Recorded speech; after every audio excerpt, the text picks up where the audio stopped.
कहानी की शुरुआत में हम एक सिटी बस को देखते हैं जिसमें कई सारे पैसेंजर अपनी मंजिल की ओर जा रहे होते हैं। तभी एक पैसेंजर जोवेन की नजर खिड़की से बाहर की तरफ जाती है जहां वो एक लड़की को भागते हुए देखता है। उसके पीछे कुछ लफंगे पड़े हुए थे। ये देखकर जोवेन उस लड़की की मदद करने के लिए उसके पास जाता है, पर तब तक उस लड़की ने अकेले ही उन लफंगों से फाइट करके उनको वहाँ से भगा दिया था। वो लड़की अपना नाम नोरा बताती है और जोवेन को एक कैप्टन की यूनिफॉर्म में देखकर नोरा के अंदर हवस जागने लगती है। वो जोवेन को सेड्यूस करते हुए कहती है कि अगर तुम अपनी नाव में मुझे फेरी तक ले जाओगे तो मैं तुम्हें फ्री में टपाटप करने दूंगी। अब ये सुनकर जोवेन को लगता है कि ये लड़की जरूर पागल है और वो उसकी बातों पर ज्यादा ध्यान न देते हुए बस की ओर आगे बढ़ने लगता है। तभी एक बार फिर नोरा जोवेन को गालियाँ देते हुए सेड्यूस करने लगती है। अब ये सुनकर जोवेन की भी सटक जाती है और वो उसका पीछा करने लगता है। दोनों भागते भागते एक खोपचे में पहुँच जाते हैं और उसी खोपचे में जोवेन नोरा के साथ खूब टपाटप करता है और वो भी बिल्कुल फ्री में। अब अपना टपाटप मिशन पूरा होने के बाद जोवेन अपनी मंजिल की तरफ चल पड़ता है। नोरा भी उसके साथ जाना चाहती थी पर जोवेन कहता है कि मैं अभी तुम्हें अपने साथ नहीं ले जा सकता, मैं अपनी बीमार बहन से मिलने जा रहा हूँ। और जाते जाते वो अपना लॉकेट नोरा को देते हुए जाता है जिसे पाकर नोरा को एक अजीब सी चरम सुख का एहसास होता है। दूसरी तरफ हम मैरी नाम की एक मेड को देखते हैं जिसे अपने मालिक से कुछ ज्यादा ही लगाव था और वो हर वक्त छुप छुप कर अपने मालिक को ताड़ने में लगी रहती थी। एक दिन जोवेन उससे मिलने आता है और यहाँ हमें पता चलता है कि मैरी ही उसकी बहन है और वो उसी से मिलने आया था। जाते जाते जोवेन मैरी के हाथों में एक लिफाफा देते हुए जाता है और कहता है कि इसे माँ को दे देना।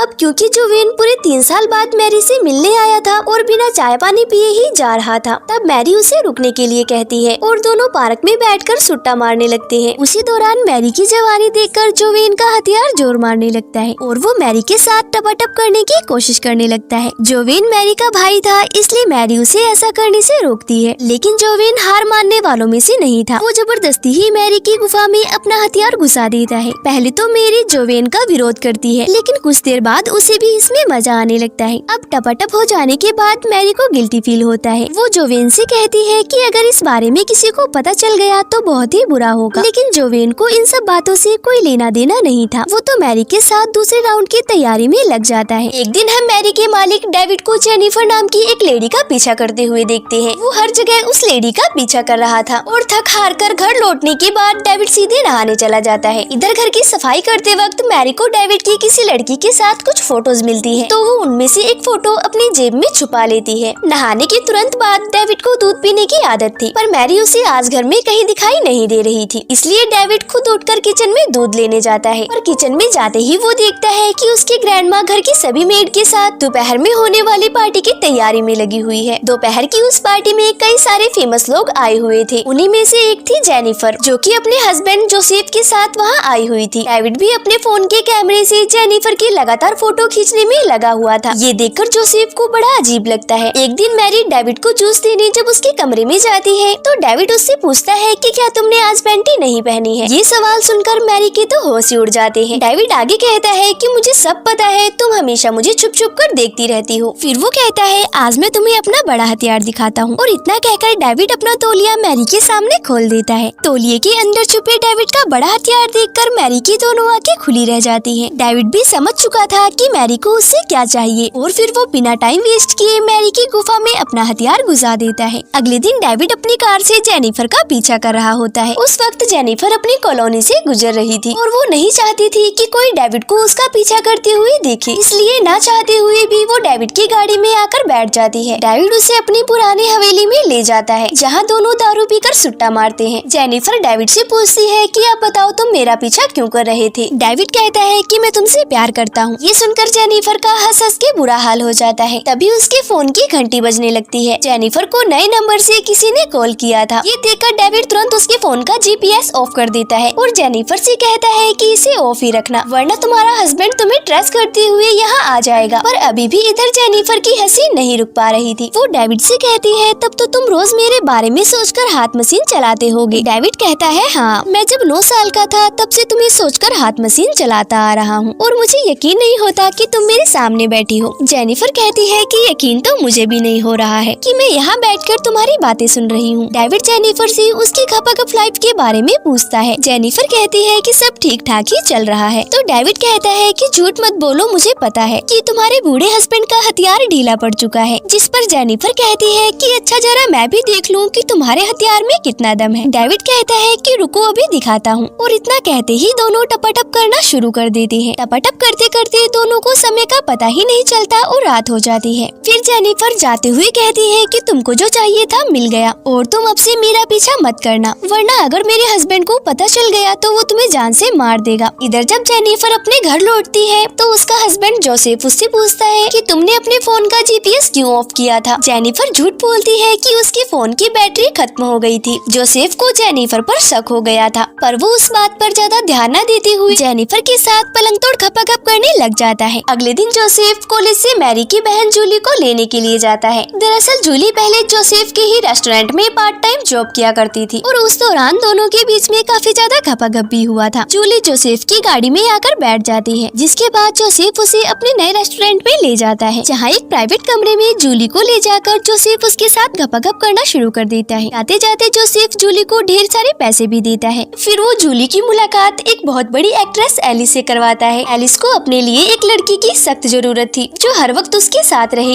एलिस जूली को अपने साथ अपने घर ले जाती है और उसे ढेर सारी शॉपिंग भी करवाती है। अब जूली की लाइफ बिल्कुल ही बदल चुकी थी। एलिस के घर की मेड को देखकर उसे अपने पुराने दिन याद आते हैं, जब वो भी किसी के घर में मेड की नौकरी किया करती थी। शाम को एलिस जूली को अपने साथ एक क्लब में ले जाती है, जहाँ हर कोई किसी न किसी के साथ कोने में घपाघप करने लगा हुआ था। वहाँ जूली कुछ ज्यादा ही ड्रिंक कर लेती है, जिसके बाद वो उल्टी करने लगती है। ये देखकर एलिस उसे वापस वहाँ से अपने साथ घर ले जाती है। यहाँ हमें पता चलता है कि एलिस एक ऐसी लेडी है जिसे लड़कों में नहीं बल्कि लड़कियों में इंटरेस्ट है, और उसी के कहने पर जोसेफ ने उसके लिए जूली का इंतजाम किया था। अब जूली को ये सब ठीक नहीं लग रहा था, पर एलिस उसे जबरदस्ती अपने साथ नहाने के लिए पूल में खींच लेती है, जिसके बाद एलिस जूली के साथ खपाखप के मजे लेने लगती है। पर जूली को अभी भी ये सब सही नहीं लग रहा था। हालांकि उसे एलिस के साथ करने में मजा तो आया था, पर एलिस उसे अपने बॉयफ्रेंड की तरह रख रही थी। ये देखकर जूली बहुत ही ज्यादा अनकंफर्टेबल हो जाती है। फिर एलिस जूली से कहती है कि ठीक है तुम्हें घर जाना है जाओ, लेकिन दोबारा यहाँ मत आना। जूली के लिए ये एक मुश्किल डिसीजन था। वो एक लेस्बियन बनकर नहीं रहना चाहती थी, इसीलिए वो एलिस से ब्रेकअप कर लेती है। एलिस जूली को अपनी कार में बिठाकर उसके घर ड्रॉप करने जाती है। इधर हम नोरा को देखते हैं, जिसे हमने इस फिल्म की शुरुआत में देखा था। इस बार भी कुछ लफंगी उसके पीछे पड़े हुए थे, जिनसे नोरा अपनी जान बचाकर भाग रही थी। तभी उसे एलिस की गाड़ी दिखाई देती है और वो उसमें जाकर बैठ जाती है। एलिस फटाफट अपनी कार को लेकर वहाँ से निकल जाती है, और अगली सीन को देखते हुए हम समझ पाते हैं कि दोनों ने रात को खूब घपाघप भी किया था। अब इससे पहले कि नोरा की नींद खुल जाती, एलिस उसके सामने कुछ पैसे रखकर चुपचाप वहाँ से निकल जाती है। लेकिन तभी नोरा वहाँ आ जाती है और एलिस को उसके पैसे लौटाते हुए कहती है, कल रात को मुझे तुम्हारे साथ खपाखप करके बहुत ज्यादा मजा आया और उस हिसाब से मुझे तुम्हें पैसे देने चाहिए, पर अफसोस मेरे पास तुम्हें देने के लिए फूटी कौड़ी भी नहीं है। एलिस नोरा को अपने साथ ले जाना चाहती थी, पर नोरा जाने से मना कर देती है, क्योंकि वो अभी भी जोवेन के आने के इंतजार में थी, जिसने जाते जाते उसे अपना लॉकेट दिया था। तभी जोवेन भी वहाँ अपने हाथों में फूल लिए हुए आ जाता है, जिसे देखकर नोरा बहुत ही खुश हो जाती है और तुरंत जोवेन के साथ जाने के लिए राजी हो जाती है। ये देखकर एलिस को बहुत बुरा लगता है, क्योंकि उसने बड़ी मुश्किल से नोरा को अपने साथ चलने के लिए मना लिया था। लेकिन फिर भी नोरा की खुशी को देखकर एलिस दिल पर पत्थर रखकर नोरा को जोवेन के साथ जाने की परमिशन दे देती है। और फिर हम एलिस के उदास चेहरे को देखकर समझ जाते हैं कि उसे कितना ज्यादा दुख पहुंचा है, और इसी सीन के साथ मूवी का एंड हो जाता है।